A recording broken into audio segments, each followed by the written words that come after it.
All right, 1 Samuel 20, let's call this an homeless king once again, but subtitle it Insecurities of Sleeping Rough, because sleeping rough is that term that I've seen in the care community to those who are unhoused that describes the way in which folks are often driven to the streets or the outdoors when they don't have any other decent options. And that is where we find David in this chapter, where Saul once again is pursuing him. This time, he found some refuge in the church for a while, but as you know, that doesn't always last. It's not a place where you can set up permanent housing at times. And so in this situation, likewise, David has to keep it moving.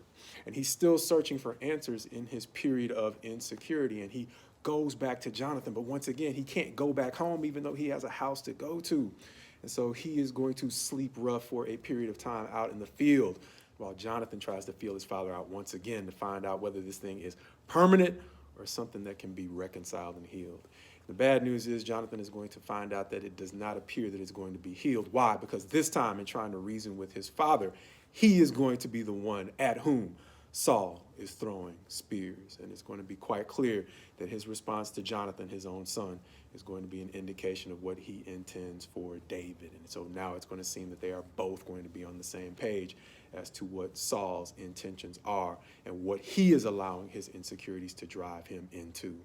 So at this point, David is going to once again have to hit the road. And so with our current situation with homelessness in America, where we have more people living in their cars and more people living on the streets, 3 days on the streets seems like it would be a break compared to what we have some people going through. But the lasting lesson from this chapter may not be the amount of time that David spent sleeping rough, but maybe what God is going to deliver him from. See, because as the pressures increase, David's decisions are not going to be perfect. And as we're going to see in the next chapter, he is going to do some things that not only put himself in danger, but are going to put the people around him in danger needlessly. And eventually he's going to have to deal with the regret that comes along with making decisions in tough circumstances.